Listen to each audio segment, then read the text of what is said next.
After planning, our next function of management is organizing.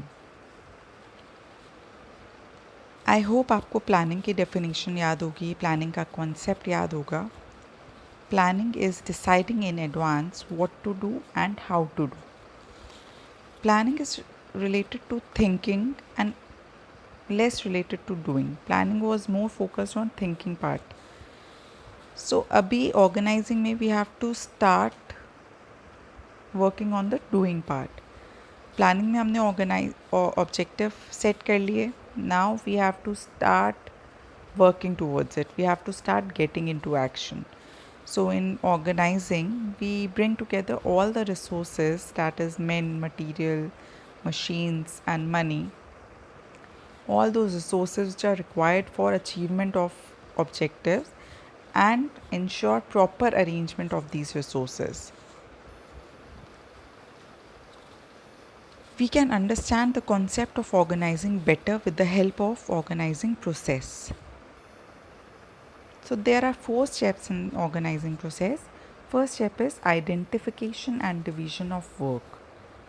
So first of all, we have to identify the total work of an organization.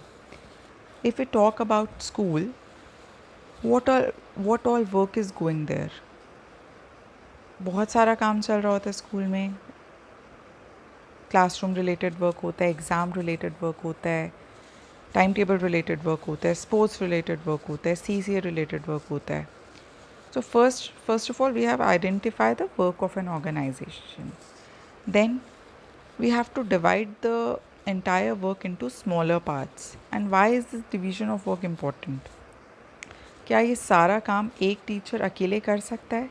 एक ही teacher admission भी देख रहा है, classroom activities भी देख रहा है, टाइम टेबल भी देख रहा है, स्पोर्ट्स भी देख रहा है. Is it possible? No. It is very important to divide the total work into smaller parts because one person cannot handle all the work of organization alone. So first step is to identify and divide the total work into smaller parts. Then step 2 is departmentalization. अब हमने काम को smaller parts में बांट दिया. अब हमें similar activities को ग्रुप करना है. फॉर एग्ज़ाम्पल, एक ऑर्गेनाइजेशन में जितना भी मनी रिलेटेड वर्क है उसको हम फाइनेंस डिपार्टमेंट में डाल देंगे. जितना भी परचेज़ रिलेटेड वर्क है उसके लिए हम परचेज़ डिपार्टमेंट क्रिएट कर देंगे, प्रोडक्शन डिपार्टमेंट बना देंगे, प्रमोशन रिलेटेड वर्क को मार्केटिंग डिपार्टमेंट में ऐड कर देंगे. So second step is grouping similar activities under one department or division. Third step is assignment of duties. हमने काम को डिवाइड कर दिया है और ग्रुप कर दिया है. अब हमें काम को असाइन करना है. और ये असाइनमेंट कैसे करेंगे, किस बेसिस पे काम को एलोकेट करेंगे?